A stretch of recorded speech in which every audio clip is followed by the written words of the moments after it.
We are live. Are we live? We are. We are live. Welcome, everyone. So, as I was just saying, I'm going to have a couple days of windshield time between Christmas and New Year. So, if you just get a random call from John Lavenia just to see how you're doing, it's because I'm bored and I need to talk to somebody. Well, thank you. Thank you for giving us your boredom time. I'll tell you what, man, it makes that time go, get into a good conversation, like really, get deep into philosophy. Next thing you know, hey, you know what? Last time I looked, I was in Texas. Now I'm in Louisiana. How did that happen? Right? So, Look at this, Scott. Scott, come on. You got the whole Hogwarts thing going on now. I have a few friends over for breakfast. Yeah. Yeah. You know what? I need that outfit. That's what I need. Goodness, that's wow. Yeah. Paganistic as hell. All right. So as a guy who has watched every Harry Potter movie multiple times to the point where I can recite most of the lines, whether I like to or not, that's a beautiful background. You know what? I'm going to go ahead and compliment that with you right now, since my office is coming apart and I don't have much aesthetics here for you to look at today. Let me go ahead and we'll do the Hogwarts thing. Hold on. How do you get that? Just zoom background. I know, but it's. It looks like God. It makes me wow. Just screen captured a video of Harry Potter. Oh, you screen captured it, and then you can upload it. Is that it? Yeah, that's all. And then you can do other backgrounds as well. For a library, I just got to get a little Star Trek. warmer. Well, goodness, now you give me some ideas. Oh, there you go. Actually. Still a little. That light's not quite warm enough. There we go. How's that look? It looks like a good library for you. Good man's library. Very good. There you go. Although I do have this ambient light coming in from the actual windows, so it's not working out. All right, what are we talking about today, you guys? Give me a topic, since it's not my usual day here. I need guidance. Self-care. Success language. Self-care. Self-care and success language. Got it. We can take up both of them in one topic. That would be a good idea to do. Let me get rid of this virtual background first of all. All right. For some reason I just can't abide the virtual background for a long time. But all right, so there's something that came up for me when I was writing my book Integrity is Everything, and it was the idea that our outer dialogue reveals our inner dialogue. So if it pleases the group, I'm going to tell you some of the things that I used to tell myself which didn't serve me, and then how I corrected that. Therefore, caring for myself, right? So self-care, but using actual dialogue to do so, because when we think about our business or about other areas of our life, our fitness, our health, our relationships, we think obviously thoughts, and we can picture pictures, and we can think of words, and we add meaning. See that we've got meaning that we are constantly seeking or adding to whatever the circumstances of our life are. There was a book by a guy named Viktor Frankel. Anyone read any of his work? He wrote about, now we're in the dolphin world with Scott. Okay. So Viktor Frankel wrote a book called Man's Search for Meaning. And he postulated that people are, they're driven by meaning. In his case, he was a captive in a Nazi concentration camp and survived. Excuse me. I went on to write his book, and I think he was a professor. But the premise there, if you just think of the title, Man's Search for Meaning, suggests that it's got to mean something, doesn't it? All of this stuff, it's got to mean something. So anyway, I pondered this, and what I came up with was there's a major difference between purpose, which I like to talk about a lot. We talked about the why, right? The purpose, why we're showing up here, why we do this, why we do that, versus the meaning of it. Well, what does it mean for you to, have that experience? And we can break this down to very simple little things, little objects in your room. So here's a coffee cup. You guys, anybody know what coffee cups are here in this group? This is called a coffee cup, just in case you're vague on what these things look like. So now you can not be vague anymore. And what is the purpose of this cup? Well, to hold liquid and I suppose to insulate the holder of the liquid, from the temperature on the inside, hot or cold or whatever, right? So it's got insulating properties. That's one of its purposes. And, just based on the aesthetics of it, I would say to look decorative and beautiful. It does have a decoration on it as well. This is my default coffee cup. You guys see me use it every single day. Okay. So it's also got the purpose of being aesthetically pleasing to the user. But what does it mean? What does this mean? Well, doesn't mean anything. I mean, can we add meaning to this? No, it's got purpose, but not meaning, except for the meaning that I add to it. Well, what does it mean that I use a black Harley Davidson coffee cup? What does that mean to me? It's my identity, damn it. Like skulls and flames and Harley motorcycles. That means, what does that mean? Freedom? Does it rebellion? Contrarianism? Maybe, maybe not. I'm adding that meaning or looking for it. All right. And we could take this as on a micro sense. That's a tiny little thing. And we could look on a macro sense. Okay. Life. Okay. What's the purpose? Well, I would argue to have the experience to do some good for yourself and others while you're here, right? To live to the fullest and to create, right? To have an effect. But what does it mean? I guess whatever you say it means. So I just gave you a very small example. Here's coffee cup or doorknob or whatever, right? And here's life, all right? So that's a pretty big spread. So somewhere in there, in that continuum, are the things that you spend your time considering, the things that you think about and talk about and concern yourself with throughout your waking hours and probably your sleeping hours as well. So let's say, for example, business. All right. So what is the purpose of you operating your business? Well, to obviously, profit from the endeavor and to deliver benefit to people who like to buy my wares. Here's my products and services and whatever you're offering. Right. So that's the purpose of the business, right? Any enterprise. But what does it mean to you? Well, when you succeed in the endeavor, right? It's a certain amount of certainly emotional fulfillment, right? Accomplishment, other feelings that come along with, being an on-purpose person and causing things to occur, right? Why are we here? Oh, to have the experience, to cause things to happen, to have an effect. Well, great. It means that you're effective. And you can add that meaning. But here comes the other edge of the sword. Okay, the other edge of the sword of meaningfulness. Well, what does it mean if you don't accomplish that in the time frame that you think, in all your vast experience, okay, that you think you should have accomplished something you didn't accomplish yet? What does it mean? Oh, I'm a failure. I'm inadequate. I'm not good enough. Is that what that means? Does that sound like self-care to me?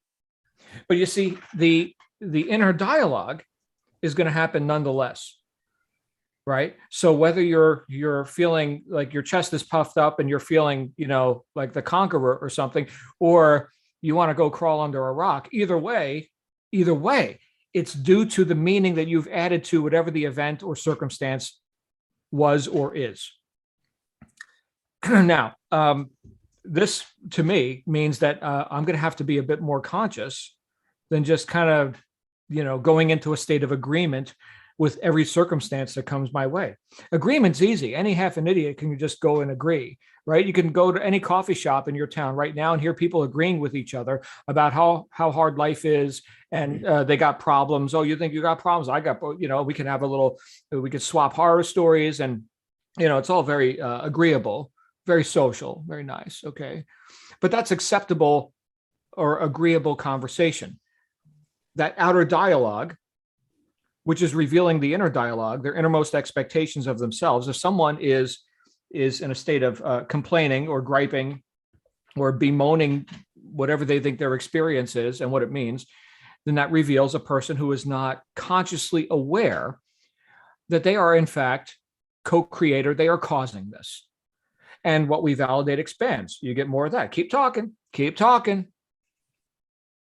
So the idea that that which we are most engaged in or accepting or talking about, which could be my problem, right here I am talking to you, my problem, listen to my problem.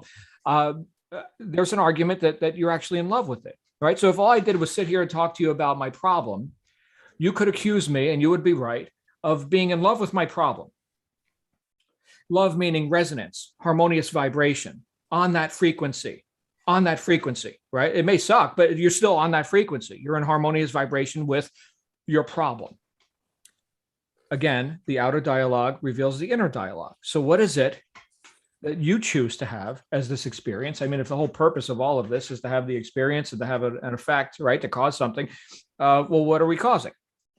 And so now that starts to shift the inner dialogue. And then when we look at circumstances pleasing or not, we can be more conscious before we just blindly go into agreement and add meaning based on whatever it meant yesterday for the other guy, which didn't serve him either, right? We can actually go into a state of disagreement. So here's how this sounds. Back to what I wrote about in Integrity is Everything. Here's the outer dialogue. I have no time. Anybody ever said that to yourself or heard yourself say it to another person? Oh, Bob, can you handle this? I have no time. Okay, that's an affirmation. That's a declaration. That's a statement of presumed fact. What does that reveal inside? What's the inner dialogue? Well, as within, so without, right? You have no time. You get to operate, and your life and the decisions you make or refuse to make are based on the postulate that you have no time. Well, what would be the exact opposite? You see, we get clarity through contrast. So if that wasn't the case, what would be the opposite of that, right? Black and white. All right, I have plenty of time. I can accomplish anything, right? I mean, when we say we have no time, what we're saying is that I can't accomplish what I want to accomplish because I'm hindered by time, even though I've got the same exact amount of time that you have, but I have no time. And so what if the opposite was true? I could accomplish anything, because the end result of having plenty of time would be that you can accomplish anything because you've got plenty of time, right? Well, there we go. I can accomplish anything. Now, I may or may not choose to. Bob brings me his agenda for the day, and I'm like, you know what, Bob, I've got these other things that are I've got to have my attention on. Can you find somebody else to handle that? I'm giving you just a made up example here. Okay. It doesn't have to be Bob, right? Here's another example. Here's all the people screaming for your attention with their marketing in your email inbox and social media, right? Well, you've got a choice now, right? Because you're back, you put yourself back in the position of cause, right? And being conscious and making choices, right? So rather than reinforcing or affirming to yourself, and this is just an example that was real for me, it may or may not be real for you, but rather than reinforcing the story that I made up that I have no time, which is BS, I could be conscious and I could say, you know what? I choose to prioritize these items here. And then guess what happens? I find machinery, or I invent it to protect myself from things that could take me off course, because now I'm going to accomplish those things which I've chosen for myself. So the notifications go off, the phone ringer, whatever, right? And now I don't have to fight so hard to reinforce the new belief, which is I can accomplish anything. Now, keep in mind, I said I can accomplish anything. I didn't say I can accomplish everything. You can't have everything, but you can't have anything. So choose, right? So now I've got plenty of time. I can accomplish anything. And these are the things that I'm choosing to accomplish. And you see, I just proved it to myself. Damn it, there's the evidence right there. All I had to do is change that one belief, that one bit of internal dialogue, stop affirming outwardly, I have no time, right? Because you get more of what you think about, and I can accomplish anything. All right, well, which things? Start. And then, put up the barriers, whatever you need to do, the boundaries, so that you can reinforce that new intent right? And then make it real for you. At first, I can accomplish anything might sound like a lie. Okay. But so was the lie of I have no time. It's a lie. Now, it takes a bit of emotional maturity to confront that, right? Again, for the person who gets their payoff from just being a victim. Oh man, you mean I'm responsible? You mean I've been running a lie on myself this whole time? Oh, I don't know if I want to confront that. Well, okay, I guess you get to go bounce down the road like the ball that doesn't know where it's going to bounce next. I guess if that's the experience you're here to have, or not, right? Or we can step up and start adding different meanings. So what does it mean now when you, I know we had a member here yesterday who was talking about how a sale or a couple of sales, couple of customers didn't pan out due to difficulties outside of their, immediate control, right? So part of being responsible is knowing what we're not responsible for, right? So I have control over that. I don't have control over that. So knowing that allows us to do what? Either take control of those areas where others have demonstrated irresponsibility, or to chalk them up as unnecessary, not needed, or whatever you need to do. But being awake and aware of that allows you to make those choices. So what does it mean now when that sale didn't occur or that customer went to the competitor or whatever? What does it mean? I can tell you again from my own examples. Because having been in the sales and marketing world for a long time, there are sales, believe it or not, ladies and gentlemen, I don't close 100% of every sale ever in the world. I don't. Okay. I'm really freaking good, but not 100%. All right. So when that customer walked into the store and they walked out without my product and they went to my competitor, what does that mean? Well, there's a book. You guys can get this if you like. It's called Sales Dogs. Fun book. It was one of the Kiyosaki Rich Dad series, Robert Kiyosaki, Rich Dad, Poor Dad, Cash Flow Quadrant, which is one of the ones that I recommended that you all read, especially if you're new to entrepreneurship. But in this book, Robert didn't write it. He just wrote the foreword and put his name on it, and now everybody buys it, right? But the guy who wrote the book, whose name sadly I can't remember, nor can I find it on my bookshelf, because, right? But he was talking about different like personality types and kind of relating those to different kinds of dogs. Here's the bloodhound type salesman, and here's the Chihuahua, right? And all these different personalities. But one of the underlying ideas of all this that he talked about in the book was that if the customer buys, it's because you're friggin' awesome, right? You handled the situation and you did whichever dog act, was right to match that customer's buying style and blah, blah, blah, right? And some of it gets a little bit psychobabbly. But he said, if the customer doesn't buy, well, then it has nothing to do with you, right? They were having a bad day or something. You're good. You're good. So either way, you win. And that's a perspective. That's a meaning, right? Because we're saying, why did they buy? Well, what does it mean that they didn't buy? Well, we can invent meanings all day long. Viktor Frankel, Man's Search for Meaning. Doesn't mean you're right. It's just, you're going to run with something.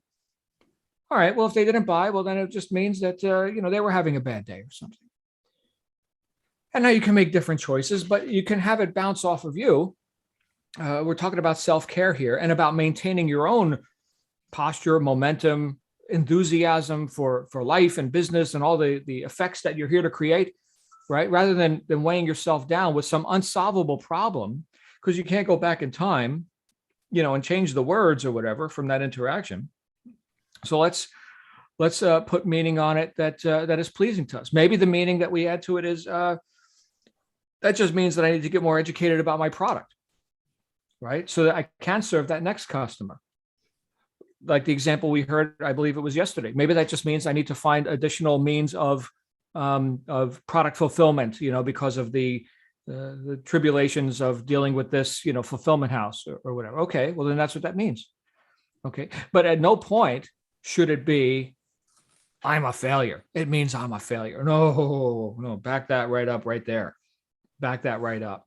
Okay, because then next thing you know, we start hearing the failure outward dialogue. If that's the inner dialogue, next thing you know, you're on Facebook griping about, your circumstances, your business. Why is this so hard? And blah, blah, blah. I've seen people do this. I've done a lot of work in the network marketing space, home business, direct selling. And here are these people who are attempting to attract others into their business opportunity and the product line and all this. and when it's showtime, they put on their face, they put on their act, and this is the greatest thing in the world. But then as soon as that deal doesn't happen, next thing you know, they're in their little groups kibitzing about, nobody buys my stuff. Whoa, woe is me. Right. So their inner identity, the inner dialogue, which you can't fake, okay, is revealed not only by their results and circumstances, but by what they're talking about in private, so-called in private. Right. So I would tell you, never, advertise that you are somehow less than or inefficient or insufficient or anything like that. Wallace Wattles talked about this in The Science of Getting Rich. Classic book, by the way, 1910, Wallace D. Wattles, Science of Getting Rich. And he said, look, never talk about being broke. You'll never help the poor by being one of them. All right. Even if you've had deficit condition, even if you've had lack and debt and whatever, don't talk about it. Okay. That is validating what you don't want. And no one has ever solved poverty by addressing poverty. The way to solve poverty is to get rich, right? And therefore inspire others who are willing to look and lift themselves up by their bootstraps to stop wallowing in the mud themselves, right? You get what you think about. So our entire attention should be on getting rich, where we're going, what we're creating, not where we've been. Excuse me, because what you validate expands. So stop addressing lack and limitation. Stop validating it. Stop talking about it. Forgive it. Abandon it. Forsake it. And get on with your life. Now, for example, for the purposes of examples, we can still talk about, hey, I made this blunder. Here's what I learned from it. Right? I've made what I would call damaging admissions to all of you here, right, in this forum. Hey, this is called I'm an idiot, right? Here's what I did. Here's what it cost me, right? So that's not bemoaning, I lost, okay? But it's instructive, I think, if you're willing to listen. Here's what not to do. That's good mentoring, I think, right? Unless the only way you can learn is to make your own mistakes. That would kind of suck. But yeah, are you here? Are you not here to learn? Of course you are. You're here to learn. So one of the things that you can pick up from each other, and I think we've got some brilliant and very easy to observe examples right here in this group. One of the things that you can pick up from people in your midst right here who have cared for themselves is how their language has changed.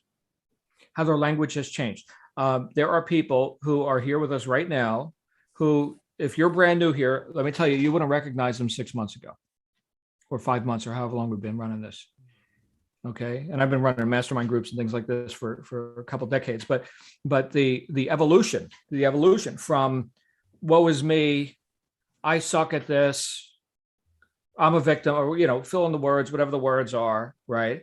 To now, you know what? There's a solvable problem right there. There it is. And I'm going to confront that problem. I'm going to kick its ass and we're going to move on.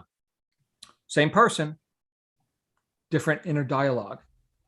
So you can call that self-care. Really, the end result of all this is that you get to, what was the purpose of all this? To have an effect, right? You get to be effective. That's the end result of all this. And I like that. I like being effective. I like causing stuff to happen in my life. I like having options. All you got to do is make a few bucks. Okay, great.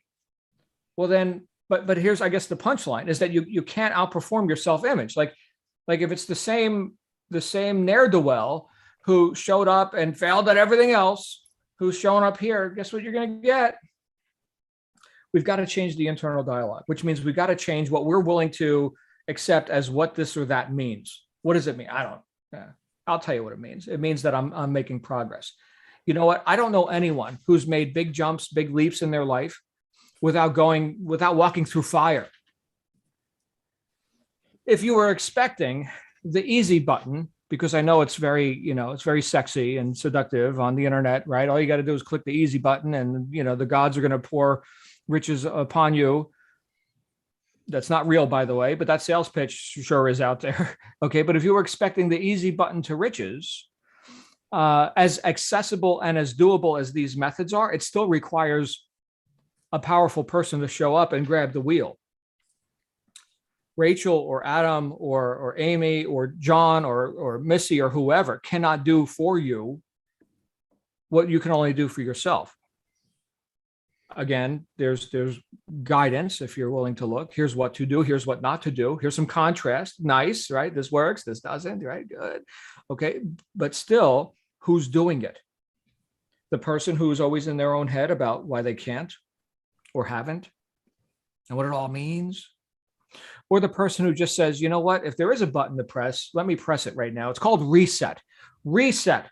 Like on the calculator, here's all the calculations, which now mean nothing. So let's click the clear button, all clear a couple times. All right, let's start. What do you want to create? And that it sounds simple because conceptually it is, but in actual practice, you clicking the clear button and resetting and just looking forward and not looking back, well, that takes some doing. Hence, these meetings and all the books that I recommended for you guys. Do you know that if you just read one of the books that I recommended for each of you when we first met? Oh, crap, I got to go here pretty soon. One of the books that I recommended is Secrets of the Millionaire Mind by T. Harv Eker. I hope you guys got that book. It's very conversational. Nobody's going to get a brain hernia from this guy, but he gives, was it like 21 points or something? The wealth files, he calls them. Or, I don't know. It's been a little while since I read it, but these are little things that you could take and incorporate that I think will accelerate. Yes, accelerate that evolution or that transformation into a person who no longer accepts self-deprecation or somehow thinking that you can't or that you're less than. So I would say dig into that book and and let's see where this goes, because it's going to go where you say it goes, but not if you're sitting there in a state of I can't. And here's what it all means, and it's not good, So anyway, I love you guys. Here's what I need to do. I've got another meeting. I just remembered I got a hard stop in like 2 minutes, in a minute and a half. So what I'm going to do is I'm going to hand this over to someone, whoever would like. And Scott, you got your hand up. Would you like to take the hosting controls and just shut down the room when we're done, Scott? Okay. Okay, let's do that, Scott. I'm going to pass the controls over to you. We're still live streaming. I do have to run. You guys play nice together. Okay, you can kick this topic around. I'm going to be back with you on Monday. Karen's going to be here with you tomorrow. All right. Scott, you've got the controls. Again, I love you guys. Make it an awesome day. All right. You totally deserve it. Where the hell is the controls? Scott Barker, make host Scott. See you guys real soon. Bye-bye. Okay. See you then. Bye-bye. Hello. All right. Funny without John here, not to worry. Just one thing that might be of interest that you mentioned about resetting. I tend to feel that if you want to reset something, normally you need to destroy it in order to rebuild another sort of paradigm. In the sense that it's very hard to rebuild a boat when it's on the water. You really have to take it off the water, dock it, and then rebuild it. I think, though, with in terms of what we're doing, we can still rebuild our thought processes while we're still doing things. We don't have to destroy anything. We can gradually replace each bits of our thinking piece by piece as we go along. We don't have to destroy, but we can sort of overlay an alternate sort of approach on top of what we're doing, I think. Anyone else? Eddie's next. Hang on, how do I do? Oh dear, I don't know how to do this. That's all right. I think I got it already. Oh, good, you have. You're hearing. How you doing? Good, thank you, Eddie. Scott Barker. You're making me think about Bob Barker. I don't know if you know who that is, but anyway, that's do. you know what that was? Yeah, he was a show host I'm seem to be hosting in my mind tonight because I'm anyway. Thinking about what you said about you can't fix a boat till you get it out of the water. I mean, I was person I was reading a lot, and I read stories about boats that they had to fix them in the water. Yeah. Or they would die. Yeah. And this is about enthusiasm about survival. And that's how I don't know who said this self-care thing, but that was just right on the money for me. Because I've been working on self-care for a good while now, and especially with this here, because I'm doing something I just don't do is get on this video stuff and just talk to people. But because I'm usually talking in front of a crowd, because you can kind of feel the energy of a crowd. This is new to me, but Spirit has told me, go do this because you would do well at it. And also, you will invite some people that will be a helpmate to you. So I just reached out and said something to Missy that I wanted to say all the time. Are you hireable? And we got to be, I mean, because in this group is such minds that we need to take advantage of. I mean, I'm just saying like this because, when I had business ventures in the past and I did this one man show and all that kind of stuff, that's tough. You got to reach out and get some help, 2 or 3 people, a mentor. And but the thing it is, you really, like John was saying, you want to say things that are empowering to you. Like when you are out in the middle of an ocean and your boat is sinking, you don't scream, oh, we're going to die. No. And it's very easy to do that, but somebody's got to take leadership. No, let's stop. You go over there, start bailing water out, and then we'll go deal with the hole. Somebody's got to take leadership. Because otherwise you will perish. No, stop this. I mastered that at Walmart. I really have. I know why Rachel Ruffey built this business, because if she was a cashier, oh my goodness. And I draw pictures to keep my head right. I was drawing pictures of the customers looking like the Walking Dead. and everybody's in the break room just falling like, oh, that's great. Oh. But I did it because it relaxed me. And I hate to be patronized by the customers out there, because the customers are there for a reason. But they say some of the things that just test your patience, but that's what this business we have in the same way. If you're going to be successful, you have to deal with the customers that show up. And that means you have to get people skills. And right now we haven't displayed how come we don't have, you a Walmart, why don't you have so-and-so? And I'm in the meat department, and we're holiday season. Oh my, I said, well, ma'am, I can tell you how to get it. You have to get out the bed and get to the place when the door opens.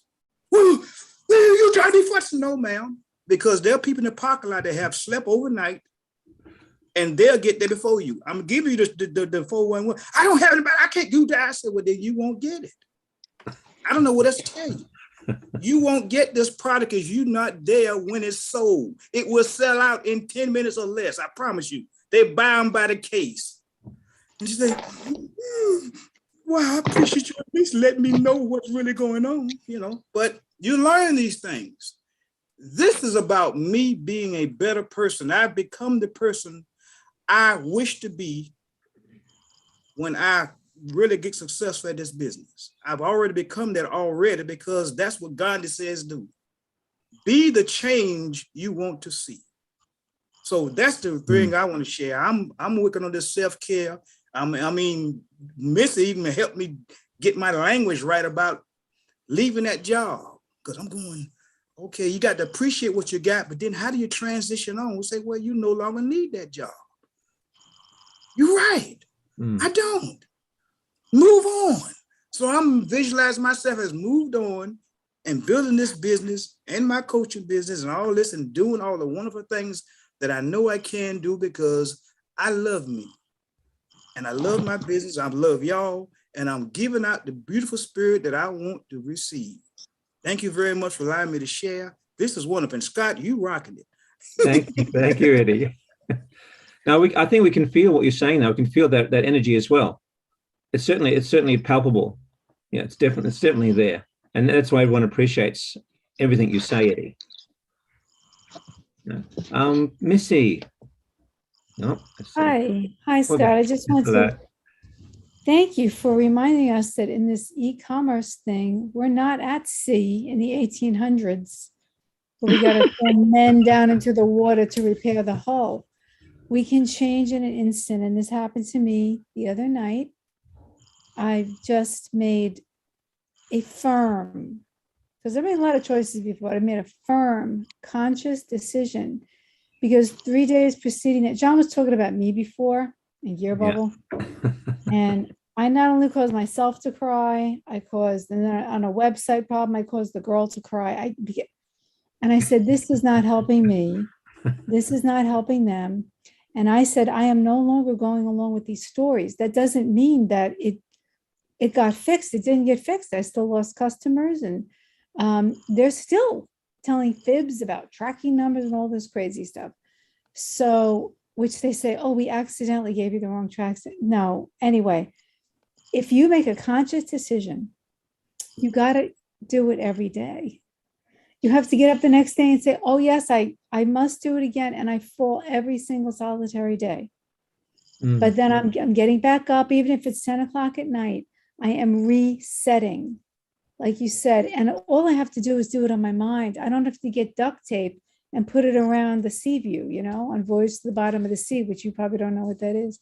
Oh, but, I do.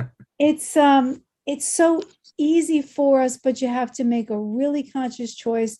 And for me, I needed to reach a certain point where I was endangering my physiology by continuing down this path of getting so Italianistically upset because it didn't make anything get better, not at all. So I'm going to deal with it in a different way, strong, but there's going to be no more wham. And I'm not going to make somebody hysterical on the other end of the phone, even though they're wrong and they deserved it. But okay, so I just want to say that don't give up if you have slipped. You've made this decision. You've slipped 3 days in a row. You slipped 3 weeks in a row. It doesn't matter. You can make it at 6 a.m., 12 p.m., midnight. You can go to sleep on that decision and wake up. And 5 minutes later, you'll trip over a fork and you have to make the decision again. Just keep making it. That's all you have to. You reset every minute. That's what life is. Continual resets. That's basically what I wanted to say. So thank you for that reminder. Absolutely. I agree. I think it's reset, or you could say course correction as well. It's a reset is obviously if everything needs to be redone, but often it's not. I don't think it's as bad often as we think. Sometimes it is just a course correction and we overplay it. And that's universal. That's great. Thank you very much, Missy. And JQRQ, sorry. Have I got that right? It's okay. Hello. Yeah, I also go along with the reset button, but having been taught by Army officers, all my adult years, they were going back to the drawing board. And, that's what I know is the same thing as reset. So, and I agree with that. And at least you have to recognize that you've met a shiny thing. If you know that this is the shiny thing, you have to sort of give yourself some time, a little time to come back to yourself in order to, reset that button or go back to the drawing board and find another strategy to carry on. Yeah. Absolutely. That's it. Absolutely. Yeah. Go back to the drawing board. I think, sometimes you have to go back to the basics. And sometimes what you thought was the basic, actually, maybe you realize that you may have misunderstood or not quite seen a particular way of doing things. But once you go over the basics again, you say, now I get it. Now I get it. Yeah. I've experienced that. Absolutely. Absolutely. Yeah. Thank you so much. It's great. You're welcome. Alex, here we go. Oops. Hang on. Where are we? There we go. Great. Okay. Yes. How are you doing today? How is it? Good to see you. I heard Missy say something about just keep going. And Missy, I am very, very sorry that you are going through what you're going through when it comes to gear bubble. I've had my little differences, but I mean that was just a complete misunderstanding. So I'll take the blame on that one. But yeah, she kept talking about, just sticking with it. And so I had told everybody that I had applied to college, and then yesterday we had finally come to the final decision that it was financially unavailable right now. So I would say no more than 4 hours later, I get a call from the school telling me, "Hey, this is your first day of class." Okay, like, are you sure? I just spoke to them this morning. She was like, "Well, I'm calling you to tell you this is your first day of class." So I'm still, regardless, even though I had already come to the decision to that it was out of my budget, I got bored last night. So yeah, so I wound up doing some of the homework. And it just made me think about what Missy was saying about just keep at it. And I mean, that's the most I can really say to everybody else right now is I really don't know what's gonna go on with this, but I'm still going on and I'm still moving forward. So thank you, Miss, for always having something good to say. Yeah. Alec, I think sometimes when you're putting your best foot forward in the way you do, sometimes things happen in the background that we don't know until it surfaces, like that sudden realization that you had a class to go to. I mean, you probably had sort of given up on that idea, but you were still trying, still always trying, and somehow there's something out there that responds to that, even without you knowing. And you can call it synchronicity, call it whatever you want, but I think there's something definite there, and it responded to what you were really, really wanting, and that's fantastic. That's a great account. Thank you for that. Love that. Yeah. Who else is? Anyone? No, that's okay. That's okay. Any parting words of wisdom, Eddie? Always love to hear what you have to say. No? Okay, that's fine. Well, you done passed the baton to me again, so we running this race still. But that doesn't matter. It doesn't matter. I like I just like what Alex just said. He had put something out there in the universe and forgotten about it. And got reminded of it. They said, "Well, you supposed to be starting class today." He's worried about a problem, and all of a sudden he's going, "Class? Wait a minute, what you mean?" I mean, that is wonderful. He said, "Well, you thought we forgot about you? That's the universe telling him, we know what you want. You still want it, right?" Yes. Oh, well, then quit this other stuff and start doing the homework and get with it. That's how the stuff works. That's beautiful. I love that story. Anyway, that's what I want to share. That's just confirmation, as they call it, that you're being guided. Yes. That actually came up in a conversation I had with a nurse friend of mine who was wondering how, because she was in the situation where she had to leave her hospital, as I did, because of the vaccination thing. And she now says that she has peace because just things seem to come together. She got job offers in ways she never expected. And now she's not worried about the future so much because her heart was in the right place. She felt she was doing the right thing, and things just synchronized. This worked around behind the scenes to create an outcome that's sustainable now. Yeah, there's certainly something in the universe or in the etheric field, whatever you want to call it. It's definitely there. I think it's probably time to wrap up. Anyone wants to add anything before we hit the road, so to speak? Yeah, No? I just want Great job. Thank You you. did a great job. Thank you, Missy. Yeah, Right, I was thinking Is it tomorrow or Monday is the last day till Christmas? Oh, I'm not sure what the schedule is here. I think One said he's coming back Monday, but there's no Christmas Eve or Christmas Day. So yeah. that's a Saturday anyway. There's no Christmas Eve. Do you think we can still? Do you think we can still keep at it after during Christmas as well? This stuff, and there will be no hitches on the way. Well, There'll be pictures. this chat room's always open, as far as I know, but we may not have John here. That's all. All right. Okay. I have a question. Fire away. Who's that? I just, my camera doesn't work. This sounds so silly. I've tried to fix it with the on the computer. I got rid of the app and then I Reinstalled put it back in.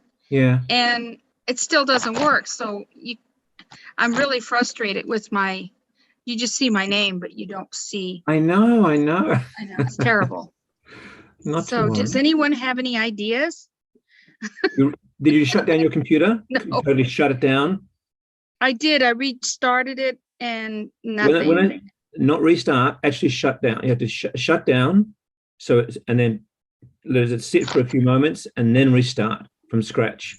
That can actually wipe out the short-term memory and clear things out sometimes. Okay, I'll do that. Just a thought. Okay, I'll try that. Resetting solves most computer problems. You'd be surprised. Okay, I don't know what to do.